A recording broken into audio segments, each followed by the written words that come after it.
কালকে কি হবে আমরা কেউ জানি না। তাই বলে আজকে হাসবো না? তাই কখনো হয় নাকি?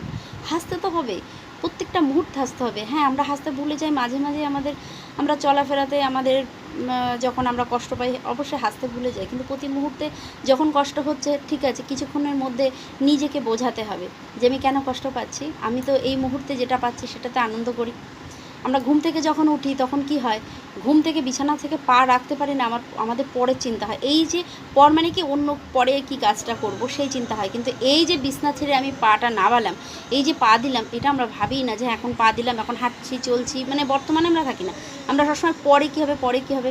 যখন দুপুরবেলার সকালে রান্না হয় দুপুরে কী খাবো, দুপুরে রান্না হলে রাতে কী খাবো, কোনো সময় যে দুপুরে এক্ষুনি যে রান্নাটা হলো এখন এটা খায় আনন্দ করে, এটা আমরা করি না, কেউ করি না।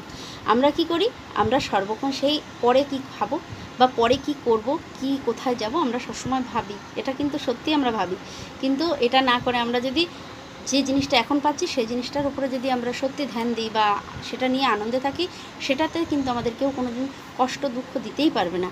আমরাও কষ্ট দুঃখ সেখান থেকে আর পাবো না। আমরা যেটা নিয়ে আছি সেটাতে আনন্দ যদি থাকতে পারি, এখান থেকে কিন্তু আমরা কষ্ট পাবো না। কিন্তু আমরা এটা ভুলে যাই যে না, আমরা যেন ভাবি যে হ্যাঁ আজকে যেটা করছি এতে আনন্দ না, কালকে কি এটা হবে, তো কালকে এটা করতে পারবো, তো এই করতে গিয়ে না আজকের আনন্দটা ফুরিয়ে যায়। আমি অনেকবার দেখেছি, আমিও মাঝে মাঝে আমারও এটা হয়, এবং আমি এটা করতে গিয়ে দেখেছি যে না, যে এই ক্ষণটা আমি হারিয়ে ফেলছি বারবার করে। অনেকবার এটা হচ্ছে আমার সাথে। এটা আস্তে আস্তে করে বিচার করলে আস্তে আস্তে করে ঠিক হয়ে যায়।